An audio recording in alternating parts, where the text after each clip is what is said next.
That'll also do it. Good evening, good morning, good afternoon, ladies and gentlemen, and welcome back to Motormouth Broadcasting, and welcome into the High Point Racing IMSA Championship live from Autodromo Nazionale Monza here this evening for the third to last round of the season. Hamish Runner here with you alongside Jim Cunningham, and we come into tonight to the Temple of Speed, which is bound to be an audacious attempt at multi-class racing around one of the homes of Grand Prix racing in the world. Monza, of course, fast-paced circuit, one of the fastest in the world when it comes to top-level racing, including Formula One. And tonight we're going to send GTPs and GTDs out there to run around for 60 minutes here in one of the oldest racing circuits. Jim, it's a fun night whenever we get to come to Monza. It's been a little while since I've been to Monza, actually. Might even be my first broadcast here for a good 6 months or so. But it's a fun time whenever we get to come here because it's a challenging road circuit. It's a circuit as well that, as I said, high speed, but high danger, especially early on in the race. It is always a pleasure to come to Monza, and it's always a pleasure to be here with you as well. But that being said, I actually was here this week already once, and we ran the old historic version of this track, which I absolutely love. It's a nightmare waiting to happen, but I still love it. But yeah, we're here. Going to have us some multi-class racing across two car models, I should say, and three classes. We have no LMP2 for the rest of the season. We have wrapped that championship up, and the drivers have moved on to bigger and faster prototypes. Indeed, they moved up to the GTPs, namely Daniel Nans and John Voigt, who for the longest time this season were the only two LMP2 cars in the field, at least for the second half of the season. That was why the championship was wrapped up so quickly for Daniel Nans. Now, of course, he's moved on to the GTP and wants to try and lock out an overall championship for himself as well. For the GTDs, of course, we have the Pro Class and the Pro-Am Class 2. Both of those classes have been throwing out amazing racing for us this season. The real show-stopping action has been from the GTD Pro Class, and from what has been in tonight's race will be the top four drivers in that class: Avery Hart, Daniel Pino, Lucia Tosi, and Jacob Gruber. They have been the stars of this season, it must be said, in terms of on-track action. The star of the season, though, from straight-out performance has definitely been Kane Crawford. He's been the standout in the GTP class all season long, and he's someone that has been very, very difficult to beat. Of course, so Jim, we've got 3 rounds to go. It's all European tracks now for the rest of the season. So tonight, Monza. 2 weeks' time, we'll be out at Autodromo Nazionale Monza Ferrari for Imola. And then the final round, we head out to Circuit de la Sarthe for Le Mans for the final round of the season. So I like this it will be when our you, final I round. like it when you use big words. Thank you. Thank you. So this will be our final round for November. Of course, we have a week off next week due to Go ahead.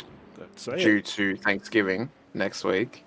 The week after, I'm not here for Imola because I'm away for a music festival for my partner's birthday, and then we're at Le Mans and it's all over.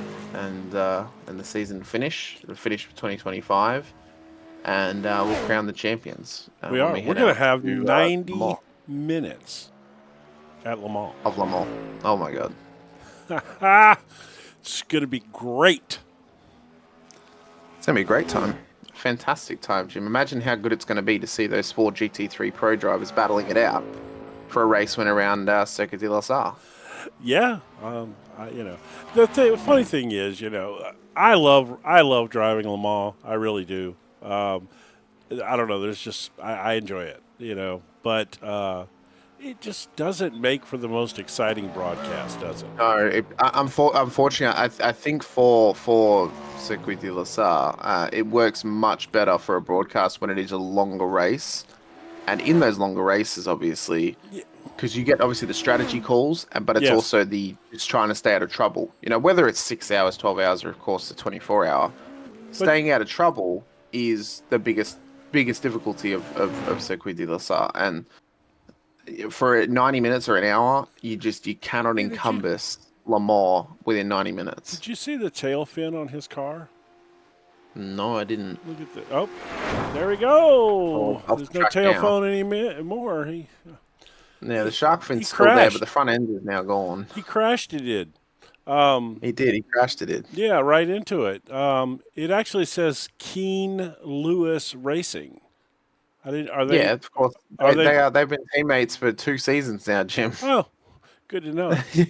I'm glad that you've been paying attention over the last 2 seasons, Jim. That Are they you have been kidding me? teammates. I don't even know what I had for breakfast this morning. Well, you'll notice on the wing fins of Keen's car, you'll see Keen Lewis Racing on it. I know this because I put the logo on there. Well, yeah, that's you. So Though. Here, let's pull the grid up. Why don't we? well, we still got a warm up session to We go, do have Jim. a So we warm can't up even look at session. the Well, we grid can't yet. even look at the grid.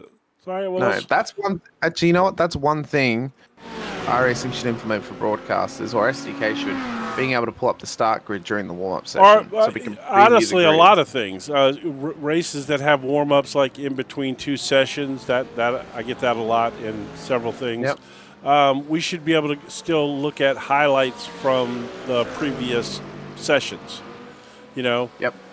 Because there's plenty of exciting things that you could go back and look at, crashes and passes and all of that, but you have access to none of that. So that would be really cool if that was implemented. I like the Lego car. Oh, I do as well. It's building bricks to a future. Is the Lego car, of course. Interesting to see how every Hart does here tonight. Had good pace in qualifying. Of course, qualified on pole for the GT3 Pro class, and has had good pace all season. But Daniel Pino's back and firing on all cylinders. Lucia Hart has been a revelation this season. Or and even Jacob Gruber Lucia Tosi. Oh, sorry, yeah, Lucia Tosi. Sorry, Jacob. Did they get Gruber. married and I didn't know about it, or something? I don't know. Apparently, I don't know. We've paired I'm not them off, 100% have sure, we? Jim. Apparently, we have. She kept her name though. Look. She did. Oh, we're here to have fun. We are indeed. Well, of course, warm-up session about 5 minutes. Well, we've already knocked down 2 minutes We in this have. session, so we've got 3 to go. We'll then get into the 60 minutes of racing around Monza. Probably the most chaotic lap of that whole 60 minutes is going to be lap 1. That is going to be the lap where Oh, for sure. driver's going to be high tensions, cold tires, first chicane, second chicane. They're all going to be the hot spots early on. Obviously, the chicane that we just ran through there on board Lucia's car, that's going to be a tough spot too. The Parabolica, good passing opportunity, but that's going to be a tough zone as well for these drivers to really contest with. So it means that, we should be in for a really, really good race, I think. And I think strategy-wise, it's going to be a tough night as well. Fuel saving is going to be at an absolute maximum if you can stay in the tow for the whole race. If you can sit in someone's draft, you're going to save an immense amount of fuel, Jim. And I think that fuel save is actually going to be a winning or losing scenario for some drivers. And if they don't plan around the fuel save, that then could be the hurt locker that they find themselves in. Yeah, it'll be interesting to see with the amount of fuel they've given them, if how critical that's going to be tonight. Do you feel like we could be looking at potentially a 2-stopper here tonight? Quite possibly. It really depends on what the fuel limitations are. No, we haven't got any info on what the exact limitations of fuel are for tonight. I suppose if we look back at what previous limitations have been, well, it's been at 60% fuel. I think it's consistent all year, actually. Yeah, actually, it is 60% fuel, which I believe it has been a 2-stopper for majority of the way. But just like last time out at Indy, I think fuel saving is going to be a big factor tonight. I think keeping it clean is going to be a big factor as well. Look at Voigt's car, would you? Oh, I'm sorry. Squirrel. Squirrel. Get carried away. Yeah, but I mean, Voigt looks fast at the moment in that car. But yeah, I think with the fuel save, with the tow, it's going to be a 1-stop more than likely. Is going to be the case. I mean, 50% fuel would get them 35 minutes. So 60%, I think we're going to be seeing a 1-stopper. If they somehow bring out the safety car, well then who knows? I don't know how the hell they could. Off tracks are not too bad at Monza. No, not too bad, really. Actually, they've got to be careful of. So they're the main issues the drivers are going to need to be cautious of throughout this race. I like his car. It's very techy Looks good. looking. Bit of a Japanese Yeah. tech glitch look on the Well, obviously, if Acura. you've seen our opening, I clearly like the tech glitch look, so that would make sense that I like that. Aaron Lewis has also just come to the realization in the chat that you didn't know about KLR, Jim. So you've been called out immensely here from him. I'm sure I did know about it. It's mainly oh look, thank you. He switched accounts just so I would know who he was. Well, I'm kind of like that old elderly uncle that you have that's completely senile and he remembers who you are. Remembers who you right. are when you introduce yourself again. Yes. Next family gathering in like a month's time, he's forgotten who you are. You're doing That's the whole process exactly again who I over and am. over again. Yeah. Yeah. No, it's good. Oh, Hey, what you mean? look. What I met you a week ago. Oh, wait, what do you mean? Who are you? Why are you here? Starting grid though for tonight's race will be as follows: Kane Crawford will start pole position alongside Tim Keane on the front row of the grid. Wig Santiago, Mike Nitti Jr. will then start on the second row ahead of Daniel Nans and Kenneth Glodden for the top six. Carlos Ruiz will start ahead of Aaron Lewis and John Voigt for our GTP class here this evening. We then head out to the GTD Pros with Avery Hart starting on pole ahead of Daniel Pino and Lucia Tosi. For the top three, it's then Jacob Gruber starting ahead of the pole sitter for the Pro-Am class, Chris Coy, with Donald Powell ahead of Andrew Davis. Jared McKee will start ahead of Chase Eisenberg with John Weinreich, Liam Hubble, Christian Ruiz, and Jason Lepan making up our 22-car grid here this evening. Of course, 9 GTPs, and we have got 13 GTDs out there across the 2 Pro and Pro-Am classes. Yeah, we hopefully we get a better turnout for Le Mans. That's I find that Le Mans is much more entertaining when you have more cars out there. So maybe let's hope we double the grid size for Le Mans, Jim. That would be the that hope would indeed make it fun. Oh, you know what? I didn't copy my little link. Did you send it to me? I did send it to you, Jim. Well, so it is there, ready to go. All you got to do is copy and paste it. I got to go find it first. Oh, it's in the little bubble chat. Don't worry. Hey, there it is. Yeah. So what the big test now is going to be obviously off this race start is just drivers are going to need to keep themselves cool, calm, collected off the line here. Don't want to try and push too early, get yourself caught up in an incident at the first chicane. Very easily we see drivers get overzealous and try and dive bomb into that corner. It's better just to take a breath, take an edge. You've got 60 minutes. You don't need to go for it at turn 1. You can wait until either the end of lap 1 or you can wait until the tyres are up to temperature and the car has balanced itself back out. You do not need to dive in at turn 1. And if someone does it, I'm sorry, you're going to get flamed because of the fact that we have now just mentioned that you do not need to. Well, they're not listening now. They're driving. Well, no, they're not. Aaron's listening, though. Aaron's going to be the smart cookie to not do it. Don't worry about that. Is he? But he is, yeah. Okay. He's watching. We know he's watching, so. Daniel Pino apparently is starting from the pits again tonight. Okay, yeah. So he qualified at the front, but he'll start from pit lanes. We'll see how that works out for him. Lights are about to go out, though, at Autodromo Nazionale Monza for the race start. 60 minutes is underway. GTPs have started. The GTDs as well have gotten up and running further back in the field too. Up towards turn 1 for the first time. They're getting real squirrely. Keen up the inside of Crawford at turn 1. And I think there's already been an incident with Liam Hubble and John Weinreich before they've even made the line, Jim, in the GTD class. It is hectic back there as Hart, Gruber and Tosi battle away at the front of the GTD field and towards turn 1. Powell's gone with them as well as the rest of the GTDs file on through. It was a clean run through turn 1, 2 for the first time. And this is what happened at the back of the field prior to the race start. Well, I think there's been a confusion along the season that whether or not when the GTP start, the entire field starts. And I think that's where some of these issues potentially come from.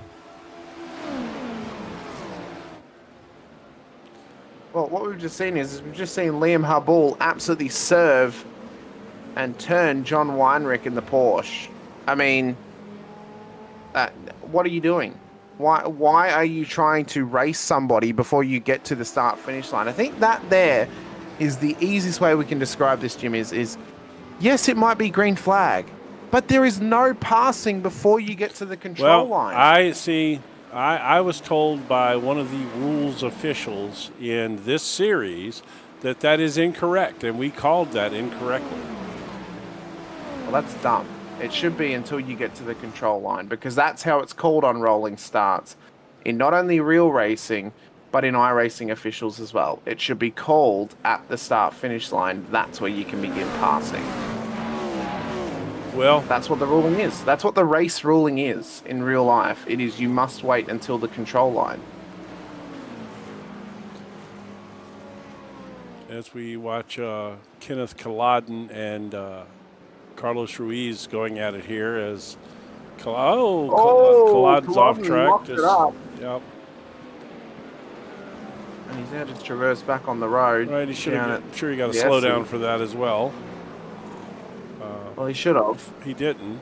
No, it has. So it's given. Well, Mike Nitty's got himself a slowdown up there as well, but he's trying to serve that one correctly at this stage of the race, of course. Avery Hart has built out a good lead here. Jason Lepan is off the road down at the first chicane in the GTD Class 2 in the Aston Martin.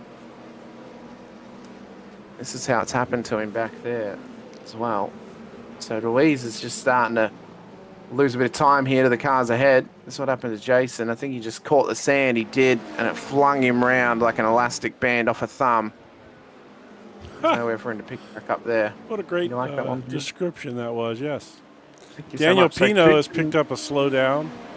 He has, so did Christian Ruiz. I would say it was through the second chicane as Crawford leads us across the line. Tim Keane putting pressure on him now. We know how good Tim can be, Jim, but there's no arguments here. It's probably been a less than successful season comparatively to his previous best last season. 100%. You know, we have not talked to Tim much this season, and I'm sure he would definitely say it's been unsuccessful.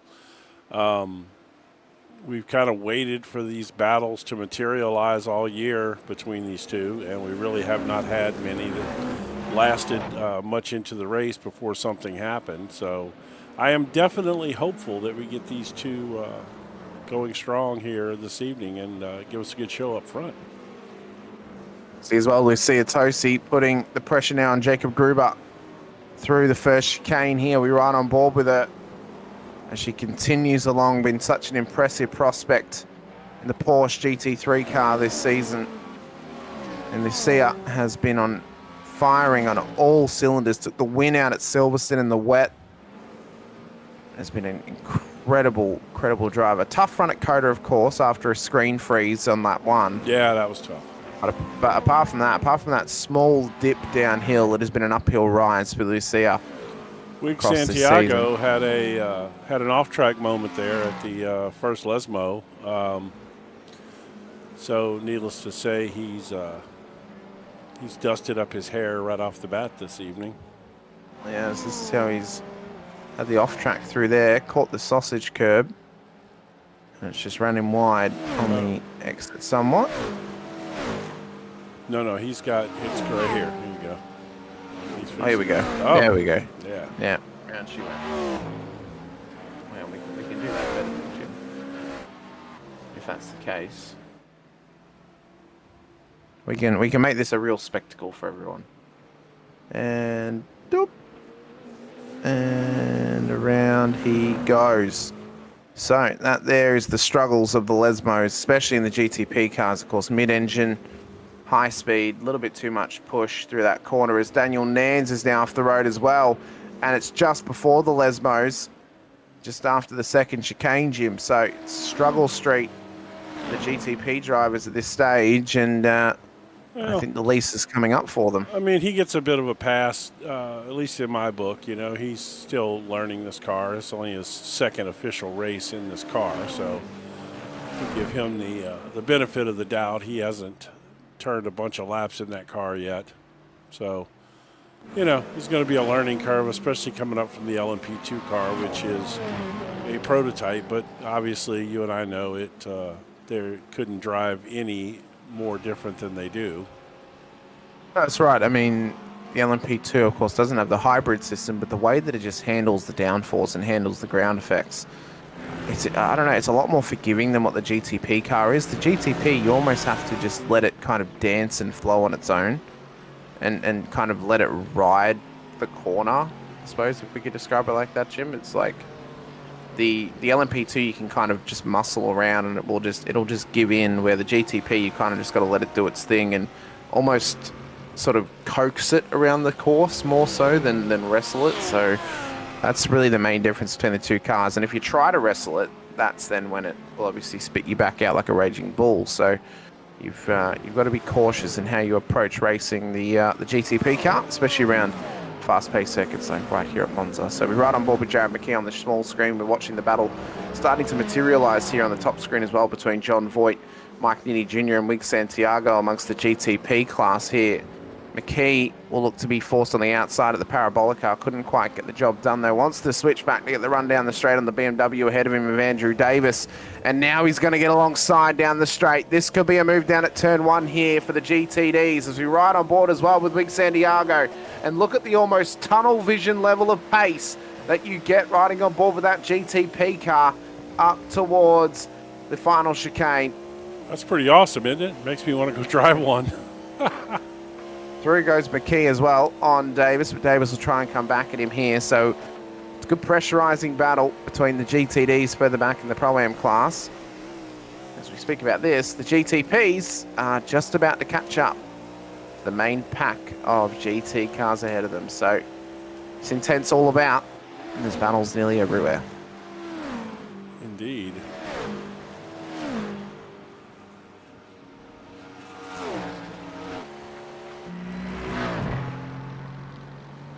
As well, it's turn 1. Just the pressure that can be applied into that corner, but as we've just made it past the first 8.5 minutes, I think that's kind of the most pressure amount of time you're going to feel around this race, Jim, I'd say, is those first sort of 8 to 10 minutes. Once they're done and dusted, you kind of get into that rhythm. The car's warmed up, you're warmed up as well, and the mind kind of clears the mist that is maybe just ahead of you. And you're able to kind of think clearly, race clearly, and get into that rhythm and get into that groove. But one thing that can really hold you up, of course, as we can see Ruiz and Clodden fighting through this sort of now, is when you catch the traffic. And the traffic can then kind of pull the mist back over your eyes a little bit.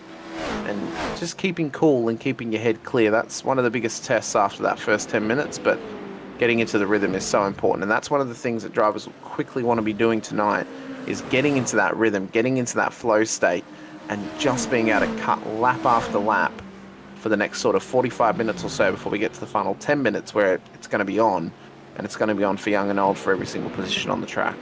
Yeah, and the thing about Monza is, you know, it definitely is a track that rhythm is kind of important. You know, it really is.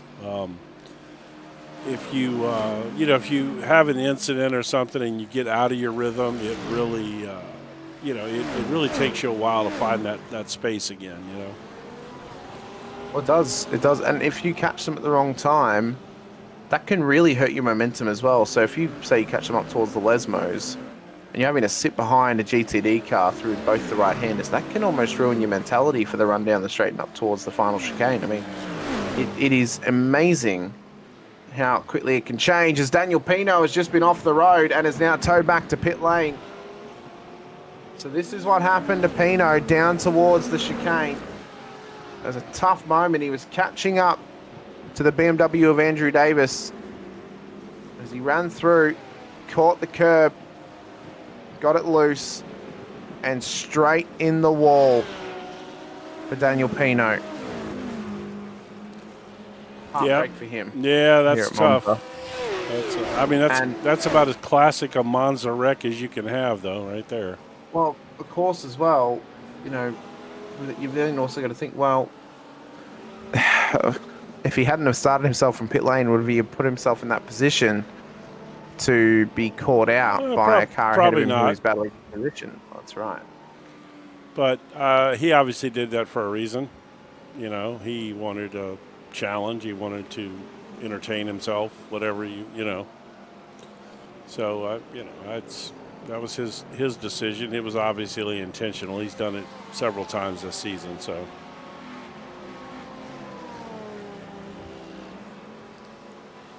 Well, you can see as well, these battles are not cooling down at the moment, and it is, as always, whenever we come to Monza, it's a warm affair in terms of the hot, fast action we can get across the racing circuit.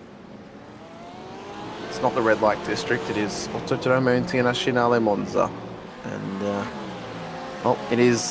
it's fantastic action all throughout the piece. And across the first 12 minutes, it's been intense all throughout. Drivers already making mistakes. And I suppose that there is, the biggest test of Monza, Jim, is keeping your car clean across the race is obviously a massive factor, but making a mistake early can be so detrimental around here because it is such a fast-paced circuit. You give up time so quickly compared to, say, other circuits that we've had previously this season, and it can almost be disheartening when that does happen to you. I agree. This is, again, the kind of circuit that's going to to punish anything. I mean, you just have a little off track and you lose seconds to the guys that are obviously just flying if we, at the kind of speeds that they're doing. I love that blimp shot there you got going on that showed the old.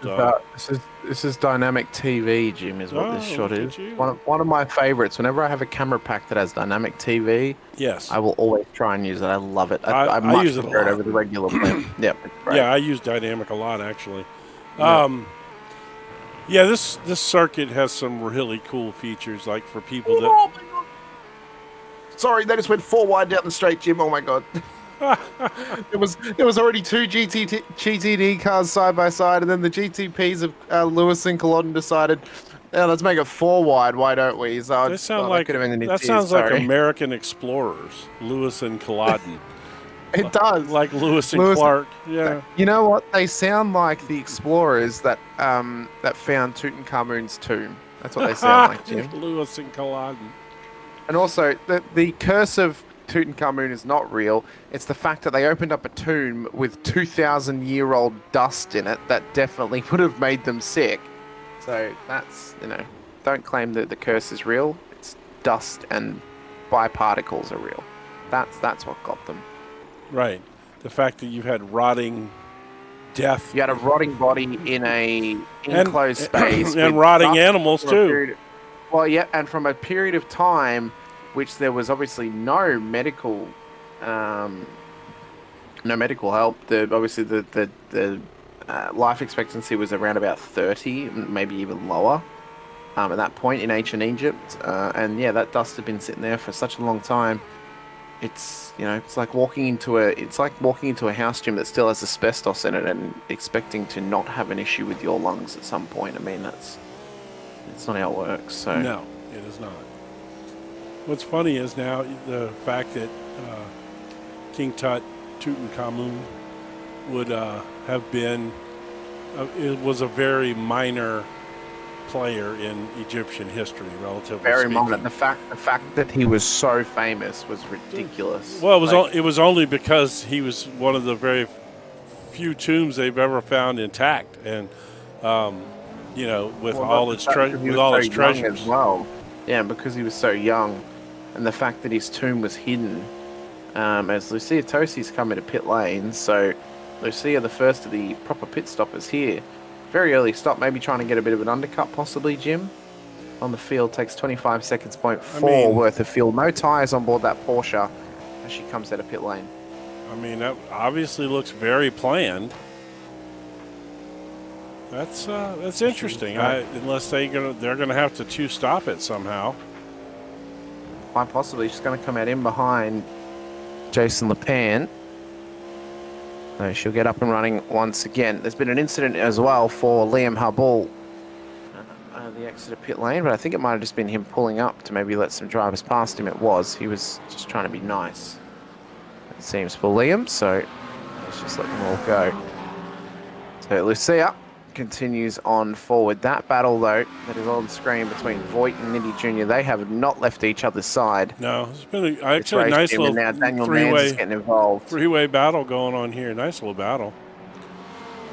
It's Well, Nance has now climbed his way back up to them too. We know he had good pace, qualified well, top half of the GTP field, and now he's trying to fight his way back through. But for Voigt and Nance, the previous LMP2 drivers, they still find themselves on track every week, Jim, even in different classes. yeah. Well, no whole lot of choice in that. I mean, they could have been out there solo, but that's no good. I love that livery. Even from the inside of the car, I love that It's livery. great. It looks great. The day glow. I love it. It is sexy. Aaron Lewis has finally got by sexy. Culloden, and he is all over Carlos Ruiz here. Yes, indeed. Oh, look at that. It's even speckled, Jim. Oh, that is really cool. It's got rainbow speckles on it. That's great. Oh, they've done the tactic that I do as well for it. That's good. Smart. That tactic there, Jim, is Photoshopped. Don't That give away your secrets.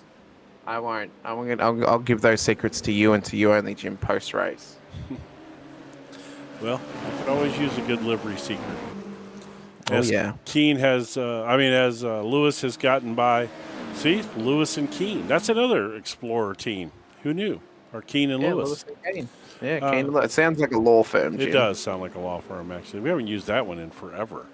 That used to be. We haven't. That was like a couple of years ago. That was our saying. Your saying, actually. Nans and Nitty sounds like an old timey. No, that sounds like an accident. No, that sounds like a ambulance chasing attorney. Yeah. Oh no, Tim Keane has. It said he had a crash. I think he was just very slow through the first chicane, so that's fine. Won't check back on that one. There was no off track to call. So Nans has now separated himself past Nitty and Voigt. So those guys will now continue to battle as Nans will look to run away from him. He's had the pace over them all race. His fastest lap was a 1:35.92, 0.4 of a second faster than Nitty's fastest, and 0.9 of a second faster than John's previous best as well. The last lap was a 37.8. It's just under a second faster than Mike Nitty's previous attempt of 1:38.77. As they continue their battle on. GTDs have started to separate just a little bit, but that's because pit stops are beginning to occur for them as well. There's a slowdown for Wig Santiago at the back of the GTP class. We'll see if Wig can wig out and get rid of that, or if they'll get a black flag and end up in pit lane for a drive-through penalty. There's still 41 minutes to go in this race. And we've already gone on to talk about Egypt and Tutankhamun's tomb, and we are finding all levels of history to talk about today on what is right. Well, horrible histories by Motormouth. That's right.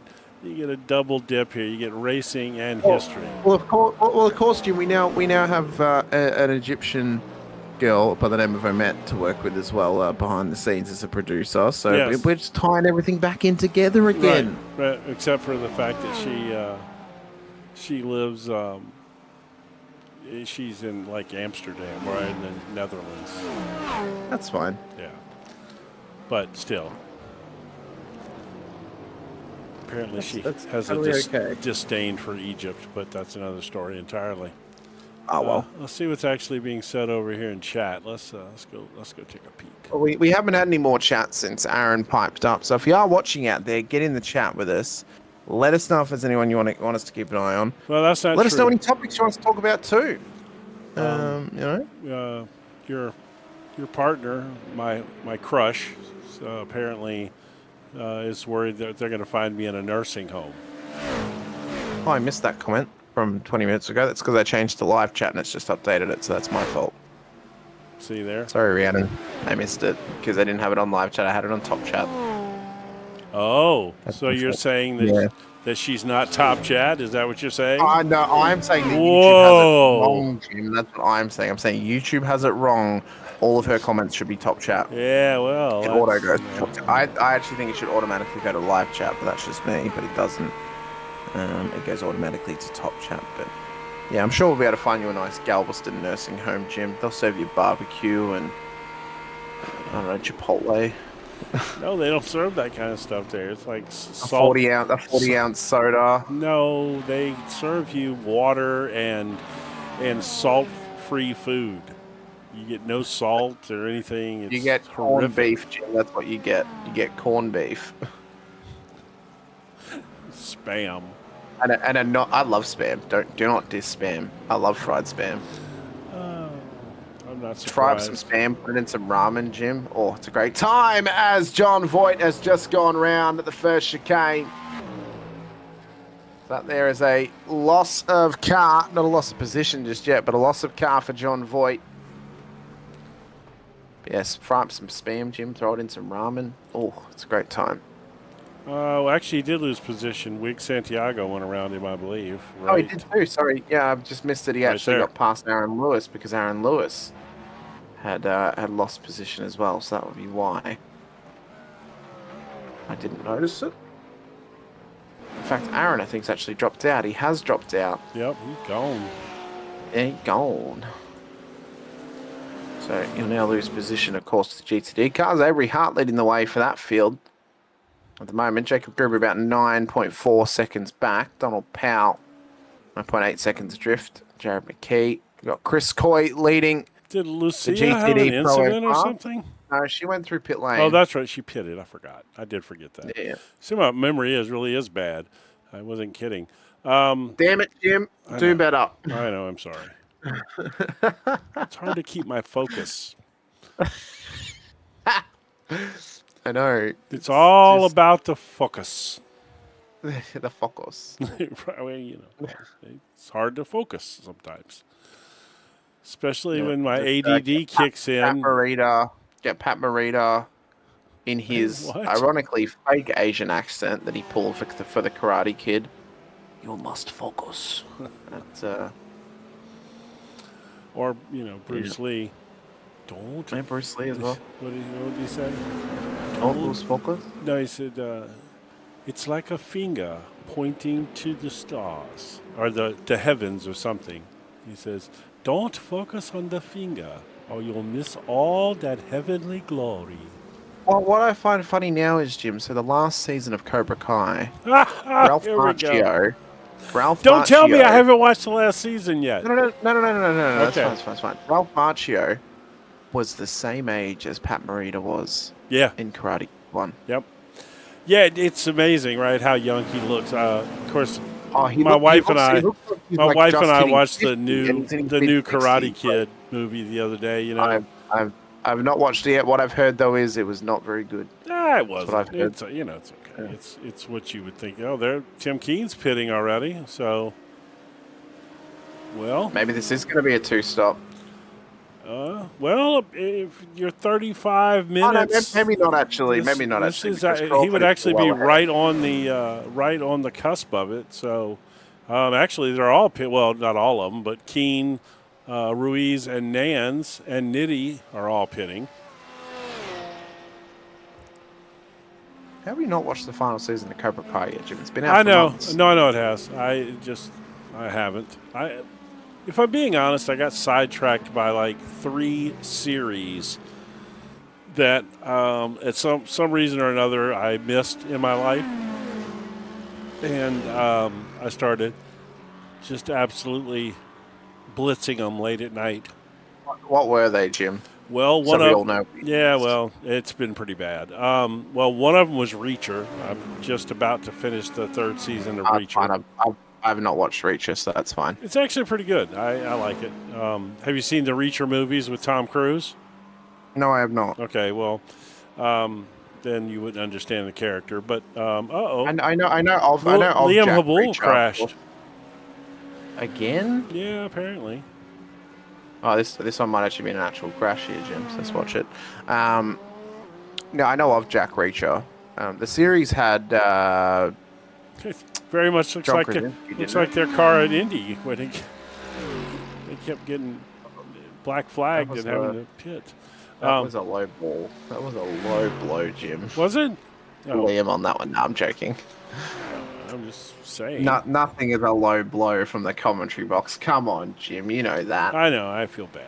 I give him a hard time though. He knows that. But I gave him his props Yeah. when he did well as well. So You got to pay him. You got to pay him his league dues. He has been doing well to get better this season. No, he Of course, has. took his first class win last week at Indy, so that was good for him. Yeah, I mean, that was fantastic for him. So yeah, Reacher, that's pretty good. And then the Blacklist, believe it or not, I somehow or another I do wish to watch The Blacklist. I keep on seeing clips, and I'm like, Oh, it no. actually looks pretty good. Well, yes, it is. It's. I mean, I think it's one of those that's going to get old after a few seasons. I like James Spader. Well, yes, he's phenomenal in this role. See, and I go back to I remember James Spader back when he was in Stargate, Legal and stuff like that. With no, I'm talking. That's another reference, Jim, to an actor who looks nowhere near as old as they actually are. I can't remember his name. Oh my god! Okay, now I need to look this up. Hang on. William Shatner. Oh, well. 94 years old. William Shatner he's been petrified. He's talk about mummification. He looks about 70. He's looked about 70 for the last 30 years. Yes, he has. He has not aged since he hit the age of 70. No, he's pickled. Of course. I'm pretty sure he's pickled. But so why did we pick the same battle? Because it's arguably the only one that's within a second on track. But yeah, so anyway, the Blacklist has been really good, and then my wife turned me on to a show called Lioness. Oh, I've never heard of that. It is basically about some female. About the main characters are female operatives, like Black Ops, CIA type operatives, and they have a special team of ops people with them, and they do different things. So that's been pretty good. I'm only a season into that. And then, of course, I just rewatched the season 3 of The Witcher, getting ready for season 4, which came out, and I've now blasted through season 4 of The Witcher. I've not watched The Witcher yet myself, personally. I don't know if it's your thing or not. To be honest, I don't know if you like that fantasy kind of stuff or not. But oh no, I do. I know that. Oh, Rhiannon loves The Witcher. In terms of the book, so yeah. The original 3 seasons with Henry Cavill, fantastic. The last season with Liam Hemsworth, yep. I thought it was okay. I think that some people dislike him, but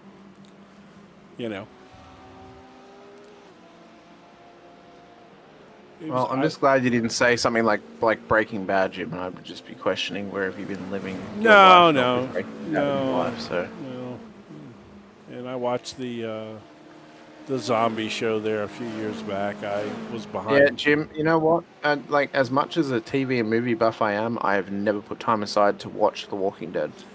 Well, I didn't. It was when I was sick. I had shocking with my diet. I know you're gonna find this really hard to believe, but when I had open heart surgery, so I had. Whenever you can get the time, Jim. Whenever you can get the time, I suppose. Yeah. So I was stuck in bed there for a while. So I blasted through the first 6 or 8. Oh, there he goes. He just took a little shortcut there. He did indeed. That's gonna slow him up. Keen is just starting to get past on the lap traffic now as well, as the Tosi's getting swamped here by GTP cars, it must be said. Run up towards the second chicane now as well. Well, I mean, there's many shows I want to watch still, Jim. I have been chipping away for nearly 2 years now at watching through Criminal Minds. I get into a peak of watching episodes, and then I just stop for a while. Well, I enjoyed Breaking Bad. That was good. I did that too, but I meant Walking Dead. I enjoyed Walking Dead. All of those shows. Have you ever watched The Arrow? As in the series Arrow? With, yeah. I've not watched Arrow. Okay. Well, what's funny is I was watching that series when I met my wife, and there's a famous the girl character on there, his assistant or whatever. Her name was Felicity, and that's not a common name. And my wife's name is Felicity,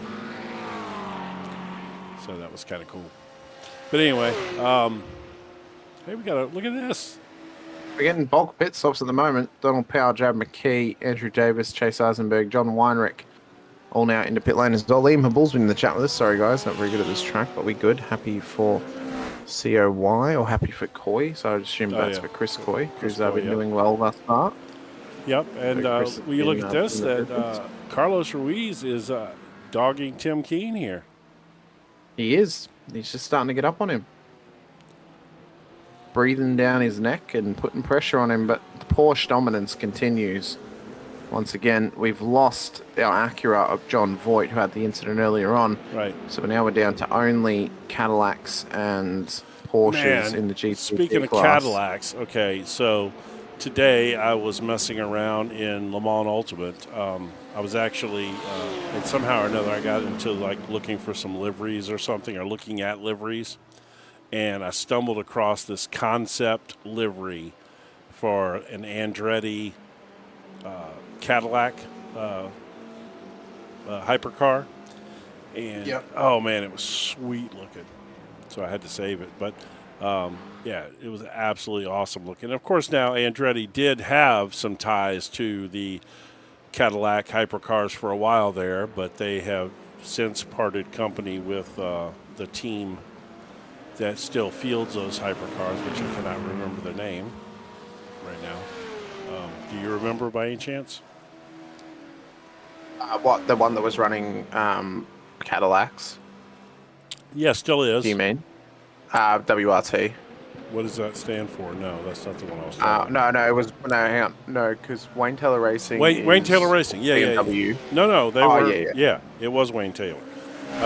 It used to be Andretti, Wayne Taylor Racing, Andretti Motorsports were a partnership for a while there with Cadillacs, and then they apparently Andretti left or pulled out or whatever. So, but yeah, so it was this Andretti concept, kind of like I don't know, people are taking the idea of what their Formula One livery may look like or whatever, and they put it on this Cadillac car, GTP car, and it looked great. Well, what we have got, we've got them in some sexy livery design costume as well. Chris Coy, that is a sexy looking Merc in the GTD class, it must be said. These drivers are doing very, very well to get themselves looking nice and driving really well too, as you've just seen Kenneth Clodden get past Carlos Ruiz for P3. Both those guys up 3 positions now. Pit stops have been commenced to Lucia Tosi, who pitted on lap 8 of this race, of course, was the earliest pit stopper. It's still in P3 in the GTD Pro class, but now 3.7 seconds behind Jacob Gruber, so maybe pitting a little bit too early.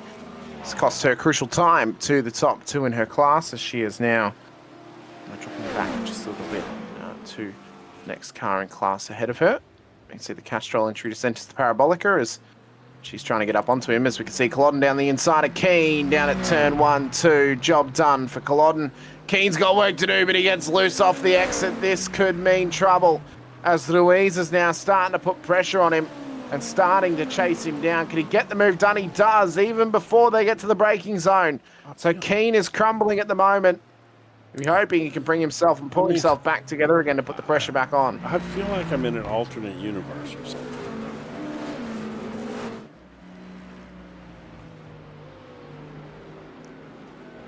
Does that make sense? Yeah. I mean, it's just don't even. I don't know. I don't know. I mean, for Tim, where is it gone? He was so fast last year, man. So fast. I mean, and no insult to any of these drivers, but that did not look like it was going to end well, and it did not end well. No, it did not. It did not indeed. Jason Lepan and Daniel Nans down there Yeah, And Jason is just trying to pick up the pieces of his car after that moment. yeah. I don't know, man. It's like I said, no. Oh, this is way back. It's weird. It did not show me that incident at all. But we'll eventually get to it. Oh, that LePan's car's tore up. Oh, it is. It's completely wrecked. So Tim Keen goes Completely inside, and wrecked. I think that, yeah, I mean, that's just one of those, that's multi-class racing right there, you know, the slower class car not realizing that the hypercar was going to stick it in there, and, you know, it's just one of those things. I mean, yeah, I don't know, man. I feel like it's honestly like somebody else driving Tim Keen's car. I mean, no offense to the drivers that are getting around him or whatever, but I don't know, man. It just does not feel like the same guy. It really doesn't. It really, really doesn't. And I see none of the characteristics that made him fast last season. You know, I mean, we know was getting some help from a professional setting up his car, but I mean, to be honest, he was so fast last year. He could have taken the stock setup, you know, the iRacing setup, and whipped him the way he was driving last year. You know? It's astounding how this has just gone. So backwards for him. No, I almost wonder if there's something wrong, like, you know, he's got some kind of physical issue that's preventing him from being as fast as he was last year. Maybe a bad shoulder, or I don't know, whatever, you know, something. I just honestly, it's crazy to me that he is so off the pace he was last season. And he's driving the same car, you know. I don't know. I really don't. I don't know how this can, like, it's not like real world racing, for example, where obviously development of the car can change how obviously the car is driving the next year and stuff like that. Yeah, no, That's not the case no, here. not at all. He has just gone backwards so far from where he was. Now, is it maybe somehow is because Carlos and Kenneth in the Porsche, have they found pace because they're now in that car? So has that rebalanced him to those guys? I mean, we know that Kane's fast, wouldn't really matter what car Kane's in. Well, no, but last season, Kane and Keen, in the few races that they were in together, they had some really spirited battles. I mean, right now, he is 40 seconds behind Kane. 40 seconds. I don't understand it. That's almost a half a lap behind him. And again, I'm not. His fastest lap of the race is faster than what Kane's. Oh, sorry, it's not faster. Is 4/10 slower than what Kane's is. You know, and we're 24 laps in, so you go 4/10 slower. That doesn't equate to 40 seconds. I don't know. I don't know. I just, whatever it is, I don't know what it is. Maybe it's something in the equipment he's dealing with. Maybe, you know, something happened to some of his equipment, and all of a sudden he's on a Logitech wheel or something trying to get by, which is, you know, not the same level that a driver of his caliber, you know, the feedback they need. I don't know. Whoa, that was close. As they both follow the leader. Hey, here comes Keen.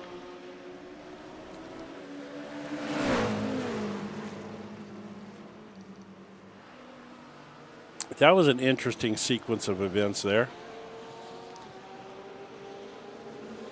Oh, it really, really was. Let's go back. I want to see that one more time. So if you watch here, so Carlos is going to get right up behind him, and then he's going to wiggle right here. Oh, because Culloden brake really. Oh, that was really weird. Okay. So Culloden threw like some kind of weird brake check on Carlos, and then they both go off track. Okay, that was really strange. Even stranger on replay than it was initially. I just thought that Carlos had a good run on him, but Culloden clearly like threw some. Whoa! What is? Oh, it's heating up down there.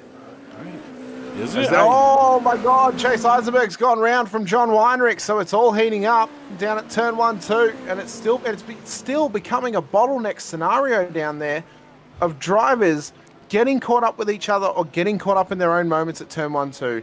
And we are 42 minutes into this race. Yeah, but How still, are they still? I mean, the reality is, man, look, I drive Monza a lot, okay, because I do a lot of Le Mans Ultimate, which, you know, you're more limited in tracks, and in the class that I'm in, I race a lot at Monza. I still struggle with that turn, man, on a day. Whoa, there goes Carlos again. It's like he was trying to follow his own footsteps through there from earlier. Ooh, that's going to hurt. Slow down. No? Oh, well. Yeah, that was really weird. I don't know, man. I still struggle with turn 1. I really do. I really struggle getting my car to rotate through the second part of that chicane.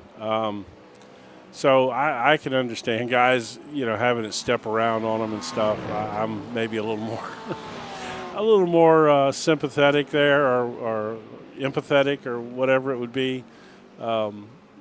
Because I struggle there. I'm fast at Monza, but man, I got to get turned. If I don't get turn 1, when I get it wrong, I get it really wrong. Uh-oh. Keen and Ruiz are in pit lane For a second stop? for a second stop. So maybe Keen has just been trying to fuel save something, but I mean, he's given up so much time. What was the point? No, we've speculated about that all year, and you know, how many times have we speculated he was fuel saving when clearly he wasn't in the end? You know, there's more to again, and I'm not criticizing him in any way, shape, or form. I'm more curious as to what happened. Why is it so different? I agree. I'm the same way. Because the way he raced last year, he was freaking brilliant, man. He looked so fast. You know, and when Kane Crawford showed up last year and they had those spirited battles, man, I was just so excited, you know. And then when Nathan Biggert was going to come over and race in these as well, I was so excited for those battles, you know. And we, of course, Aaron and I'm forgetting the couple of guys that ultimately did not come back for this season, but that were fast last year as well. You know, it was, but it just hasn't developed. I don't know. I'm not sure. It is. It's a really, really weird one. Just how this has happened, Tim. We've got 15 minutes to go. So I'm expecting. Are these other guys going to have to pit? I'm guessing they are. I think so. I mean, well, Wig's been in for 2 stops, so I would assume Nitty, Nance, Culloden, and Crawford are going to have to pit again as well. Question is, will the GTDs have to come in through? Yep, Nance is in. So 2 pit stops to clarify is the case tonight. Well, this means, Jim, when we go out to Le Mans, we're going to need 3 stops to get home.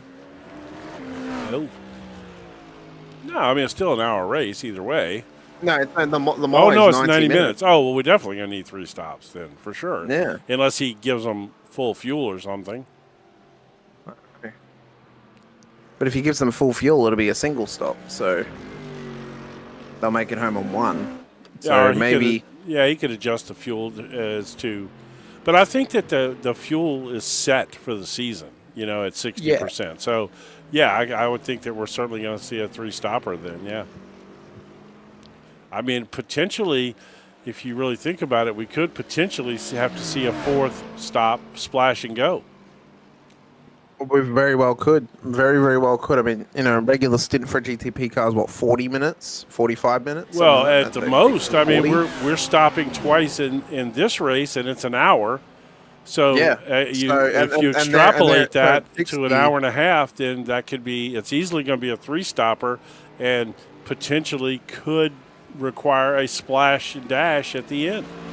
Oh, that's right. You know, I mean, you look at it as they're probably going 25 to 27 minutes. Now, see, that would help the excitement level, in my opinion. if we had to have that splash and go at the end and potentially people and you've saving. got to try another fuel save or push to see if you need to save the lap. Lucia Tosi's in again, so it is a 2-stop for the GTDs as well, it seems. Well, or her, she anyway. might have come in too early. That's right. So a commitment to the 2-stop now for Lucia, who's into pit lane. Well, if she didn't calculate this right, it's going to be disastrous. Right. If she did calculate it right, then it'll be interesting to see. So we're still waiting on the top 3, Crawford, Culloden, and Nitti, with 13 minutes to go here. I mean, if you've got to stop, you would think you're going to do it in the next couple of laps. Oh, you would indeed.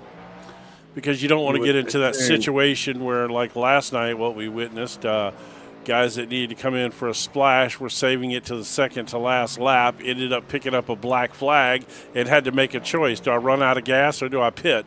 I mean, do I pit and not run out of gas, or do I finish the race with a black flag, you know?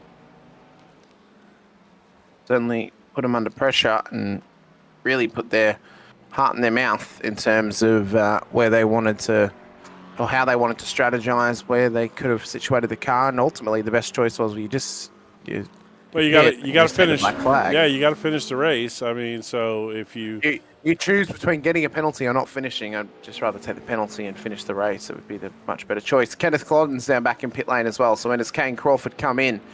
I would assume at the end of this lap, he went 16 laps in the last stint, so he can maybe head out to lap 32 if he wishes. And with about 12 minutes to go, 2 more laps, it's not going to get him anywhere near the end of this race. In fact, it'll only get him to roughly the 50-minute mark. So that is the pressure that is all of a sudden on these drivers to make it home. Small little splash and dash. And then it is a sprint to the end. So what is splash and dash for Culloden was 11 seconds worth of fuel. Yeah. That's actually a decent size splash. Well, it's 10 minutes worth of fuel. Oh, is that how that equates out? That's pretty cool. Oh, he did not stop this lap, so I guess he's happy with the open track he's got in front of him right now and the light fuel load that he's running under. Not that he has any pressure at all. I mean, he's so far out in advance that unless he gets a stop hold for whatever reason or a drive through, he hasn't really got any worries or queries. So no, even if he takes a stop hold, he's still right now he's a minute ahead of second place, who has not pitted either.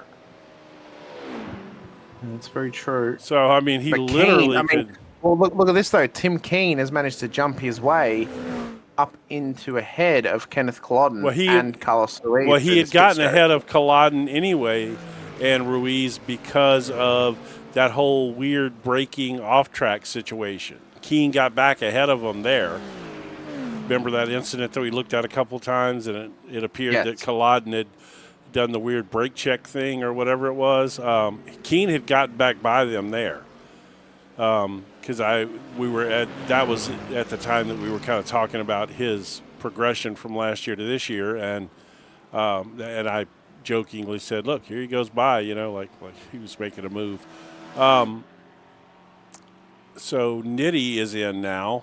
So the only person who has not pitted is Crawford, and the GTPs. The GTPs. I mean, and he is not going to pit this time. Yeah. We said he could make it to 32 pretty easy. So yeah, he can make it here. So he should come in at the end of this lap, I would argue. I would think so. Be about, by the time he exits pit lane, it's going to be about 8 minutes left. So he only needs 8 minutes worth of fuel. He's caught a little traffic there. I don't know who that is. He's caught. That's a good-looking car. Whoever that was in that. Andrew Davis in that BMW. That is a good-looking car. Davis. Show me that car. I want to see that car. Thanks. That's a great view of it. It automatically did it when I changed to it. So like we got a black Mobil 1. I like that with the gray Mobil 1 and the gray horse. I like it. Yeah, the Pegasus. The Pegasus, yes. Pegasus, yes, of course. I like that. That's a good-looking paint job. And it looks the goods. It doesn't does. it? It does indeed look the goods.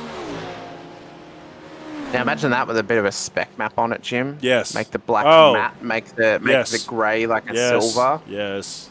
Oh, Man, now you got. I suck at spec maps, though, man. got your loins tingling. You how about did. Jim You on did. that one? You did really. But yeah, I feel like my spidey sense is going off or something. Except for I can't spec map too well. I'm not very good at it. It's all grayscale, Jim. Well, Grayscale. you say that, and I've tried both ways, and I still struggle. Now in Le Mans Ultimate, I can spec map my ass off. He's not pitting. He took it around. Again. Dude, he's gonna get a slowdown for that. Yeah, he did get a slowdown for that.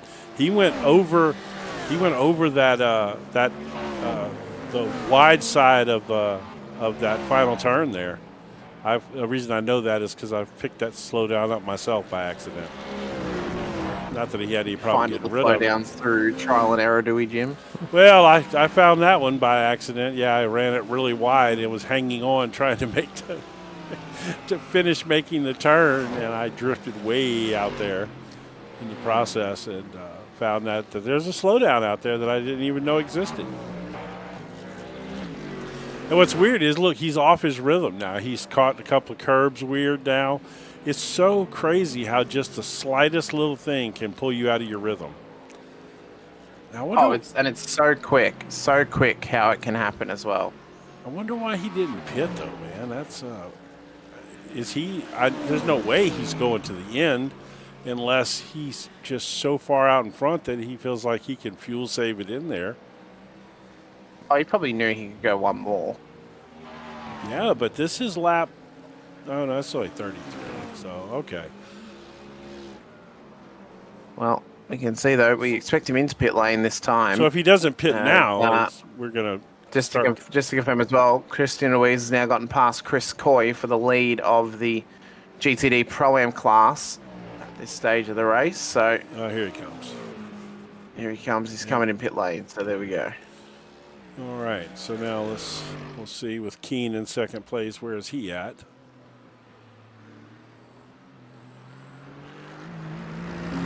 Crawford in. Keane is on the other side of the track. Yeah, so completely opposite side of the track. It's not even. Kane's still going to come out with like a 40 or 50 second lead. Well, it's only a 7-second stop. So it's well and truly faster than what Keane's was. In fact, he's gained 4 seconds in the stop alone. So right.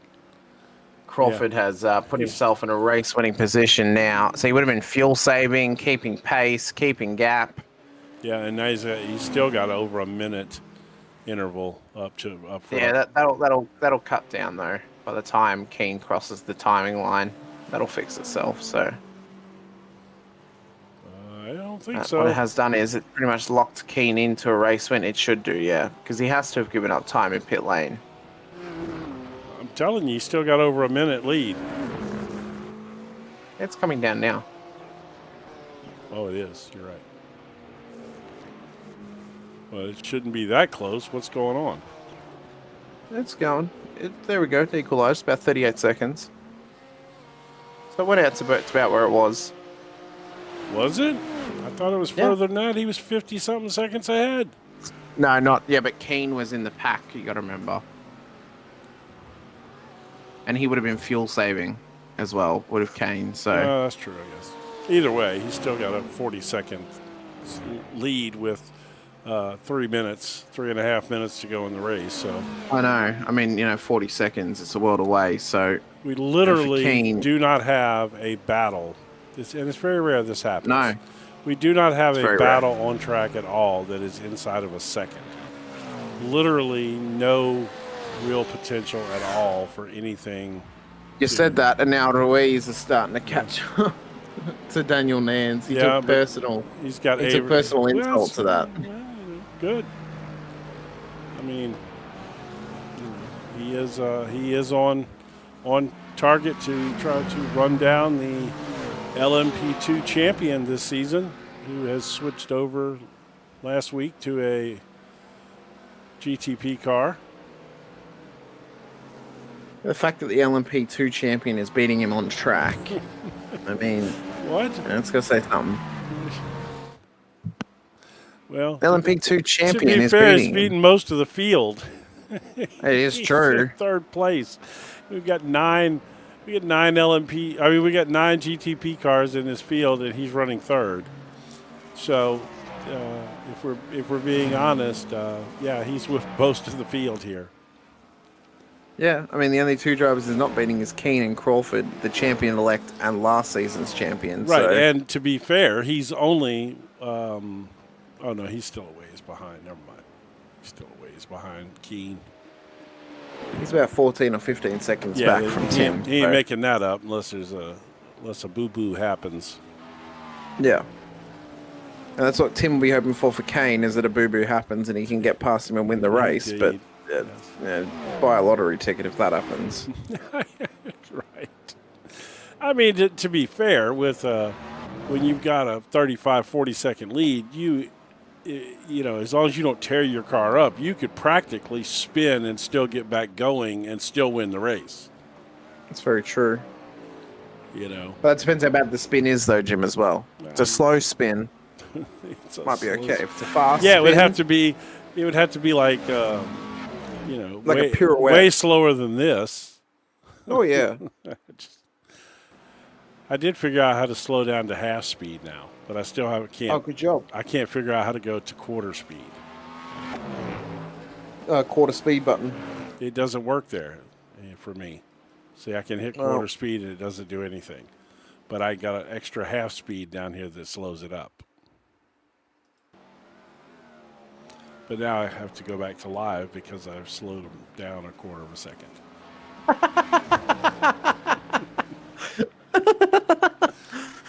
He figured it out. Let's show it off. Oh, now we're going to go back to live. I did it. So we're ticking away the laps here towards the end of this race, of course. So it's been dominance by Kane Crawford, it must be said. Dominance by Avery Hart as well in the GTD Pro class. But the battle that we saw earlier on for the Pro-Ams, well, that's now petered out too, as Christian Ruiz has taken that race lead and is trying to run the road to a race win here tonight in Monza. My God, it was everything I could do not to do a Beavis and Butthead right there. Okay, Corn Julio. No, I was about to go. You said Peter. Oh, Wig! He was running down Carlos. Oh, we had some action. He's shaving off time and everything. We had some action on track, man. Wig was closing down. He was about 3/4 of a second behind Carlos. And I thought we were going to have us a battle here to the line, and we did not. Well, I guess I'm going to follow the leader around then. Well, I'm riding on board with Ruiz at the moment, but Avery Hahn as well, it must be said. Dominating performance thus far tonight. And we're both in dynamic camera mode. No, I'm not. I'm on Formula One is what I'm on. Oh, are you? Oh, yep. You must be using the same camera packs as me. I would be. I have dynamic 1 and 2. You know where I got them from, Jim? Yes, I do. Track Cams by Gourmet. That's right. Because they're the best.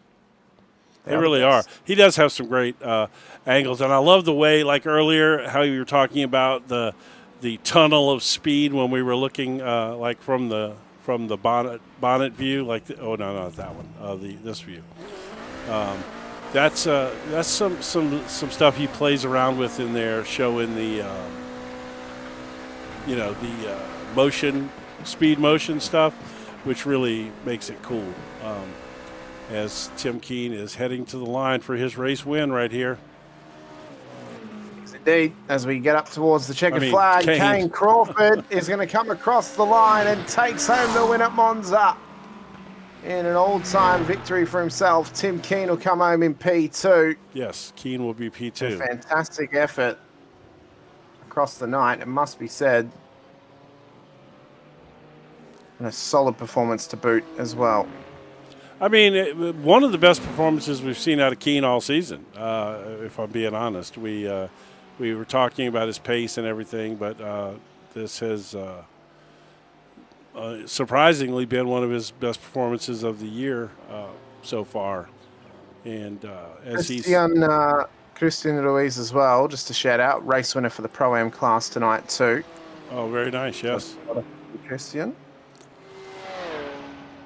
And now is Avery Hart will lead us round. So Tosi was the only one. Oh, hang on. We've got a battle for the pro win here, Jim. Sorry. Oh, let's get it then. Sorry, Jim. Hart and Gruber battling for the pro win on the final lap. I think Hart might be trying to possibly save fuel. This is heated up across the final lap. And Gruber is all over Avery Hart right now. He is all over him. He's got one chance to get that car past, and it's up at the Parabolica, but he doesn't look close enough. No. He looks slightly too far away. Oh, he said it, though. For it. Oh, he did. He couldn't quite get there. Hart's going to make the exit. Here comes Gruber on the inside. Over under. Gruber slots through, and he's out of fuel. Yep. Avery Hart has run out of fuel on the final lap, and Jacob Gruber has come through for an all-time final lap win. Oh, man. Did he get across the line? Yeah, I guess he... No, well, he's already classified anyway because... Oh. No, he's classified because all the cars behind him already finished, so he's fine. Wow. Well, okay then. Didn't see that one coming, but what a nice win for Gruber. So Tosi was the only one who pitted in the main crop of finishers who pitted the second time. Yes. Is she still on? She's still on track, isn't she? Yep, there she is. Yep, she's just coming around now. And she went down pit road. Oh, she finished the race in pits. Yeah, doesn't want to have to do another lap. So, well, she already finished anyway. So, all right. The race was completed. Well, okay, that was interesting. The end there was the fuel drama was nice little some bonus there, you know. It's a nice little bonus for us at the end of that race. Not for Avery Hart so much, but he gave him Gruber the flash of lights as he went by, saying, you know, respect and all that. So good for him. And there's your results on screen. As we see, Kane Crawford's taking home the race win ahead of Tim Keane and Daniel Nans on the podium here tonight. Carlos Ruiz, Wig Santiago, Mike Denny Jr., Kenneth Glodden make up the finishes for the GTP class. Jacob Gruber wins the Pro Class race ahead of Avery Hart and Jared McKee. Christian Ruiz wins out ahead of Chris Coy for the Pro-Ams. Lucia Tosi finishes in behind them. Andrew Davis on the podium for the Pro-Ams tonight ahead of John Weinrich, Jason Lepan. And then 14 laps down, Donald Powell, Chase Eisenberg. These are our non-finishers. John Voigt, Liam Hubble, Aaron Lewis, and Daniel Pino at the back of the field here this evening. Well, all right. Who we got over here? Well, Jacob made it in there quick. He still had fuel to get to the interview booth even. Did indeed. More fuel than what Avery did, so let's have a quick chat to him now. GTD Pro winner here this evening. Jacob, congratulations. Pro winner here tonight at Monza. Won it on the last lap thanks to Avery running out of fuel. Were you saving fuel earlier in the race or all throughout to try and make this one a one-stop for yourself? Actually, I didn't save fuel at all. That's just where I was with fuel. So do we think then maybe Avery came in a bit too early for his fuel and that was his issue, or is the Porsche just struggling with fuel burn at the moment? Yeah, no, I think it must be, he burned more fuel because I noted that too. He came in early, and I wondered to myself, was I either really good on fuel or what was going on? So and then I noticed he had about a 10-second lead, and I noticed that starting to fade away, and then I realized that he must be a little short on fuel. So I didn't expect to catch him on the last lap, and I just barely made it past the line before I ran out myself. So that was a good race. That was lots of fun. I mean, it was a fantastic effort from yourself, obviously high speed tonight. And how was the traffic management with the prototypes coming around you? I only had one issue, I think, towards the end, and it doesn't matter what position you're in. I think sometimes, if you're out there by yourself, then I think that you should give away apexes to slower class cars if you're not racing anybody. So yeah. well, of course, we head out to Imola in 2 weeks' time. Do you think that's going to be a worse scenario for traffic management, or do you think it might be a little bit better with there's seeing as there's more passing opportunities around that track? I personally I like the traffic. I think it creates opportunities, so I hope so. Well, you've had a great run tonight, great run this season as well, Jacob. So congratulations for that manner. Is there anyone you want to give a shout out to before we let you go this evening? Yeah, no, not really, but I appreciate you. Thank you. No worries. Thank you so much, Jacob. Enjoy Thanksgiving next week. We'll see you in 2 weeks' time when we head out to Imola. Hey, you as well. Thank you. Thank you so much. So to me, Imola is going to be a nightmare traffic-wise. That track is so narrow. It's going to be horrible. It's going to be horrible. So narrow. I mean, there's a reason that Formula One, well, aside from political reasons, but the track is just not wide enough for. There's passing opportunities, but that's a tough place to pass at, though. It really is. I mean, oh yeah. I've done a lot of races around there in the past, couple of seasons or whatever, and man, it's a great historic track and all of those things, but as far as passing, it's tough, man, and it's tight, and you put if you put anything bigger than the field we had tonight out there, I mean 22 cars, probably not enough to make the traffic horrible, but you put a big 35 40 car field out there like we've seen in other races that we called this week and stuff. You put that kind of field out on Imola, and it's a nightmare. It's a tough track, tough track to try and deal with everything that goes on around that place. It's a great track though for racing. It must be said, it's one of the best to go racing at. Gives us a really, really good spectacle though whenever we get to go racing there. So it should be a great affair for us in 2 weeks' time when we're back once again with High Point Racing. So we have a week off next week. We're away. I'm not there for Imola the week after, so I'll be back on the screen of High Point for the final round at Circuit de la Sarre for Le Mans in the final round of 90 minutes of racing in 3 weeks' time, Jim. But we've still got action to come in across the next week. Of course, Monday, our double header night, Oakhouse ARCA Series and Heart to Heart Truck Series as well. Back-to-back broadcasts right here on the channel. Next week, we're back again for GT Challenge once again too. As we go racing on Wednesday night. The one and only GT Challenge. The one and only GT Challenge on the Wednesday night. So that'll be a good time for us as well. And then we'll do it all again the week after. So it's going to be a fun time ahead.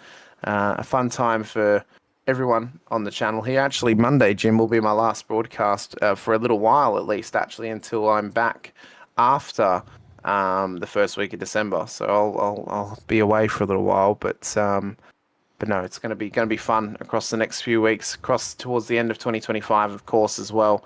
Gotta go serve your community service time, huh? Yeah, my community service time. I'm going to a music festival that I wanted to go to for my partner's birthday, but no, it'll be a good time. But thank you though to everyone who joined us here this evening once again and joined us right here on Motormath Broadcasting. If you're new here or you've been here for a little while and you haven't done so already, hit that like button, the subscribe, the bell icon too, so you're notified whenever we go racing right here on the channel. So much more stuff to come your way in 2026, bigger and better things to come our way in 2026 as well across all days of the week. It's going to be such a fun time once again. Big shout out to our series sponsors, or our title sponsors, of our streams, or our stream sponsors, I should say, DRA Digital Race Engineer, which gave a little bit of a rundown yesterday on some of their current deals they've got going on, plus the fact that they're now available on the Le Mans Ultimate as well. So be sure to check out the software. Well, and the beautiful thing is you sign up for one, you get them all. It's not one for all. Yes, it's not a ticket-based system. It's Black Friday deals currently going on, like half off if you're doing any of their purchased plans. But of course, they have a free plan that is better than Crew Chief by miles. But anyway, finish your goodbye. I just wanted to throw that in there since you brought it up. Of course, as well. Shout out as well to Track Cams by Gourmet, who help provide us with track cams every single week. That's how we get the streams looking so good for you with our track cams as well. But I mean, Hamish Runner alongside Jim Cunningham once again. Appreciate your time. Appreciate you for being here with us. This has been the High Point Racing IMSA Championship out at Autodromo Nazionale Monza. We'll be back in 2 weeks' time when we head out to Autodromo Enzo Dino Ferrari for Imola. But until then, stay safe, drive hard, and as always, bye for now.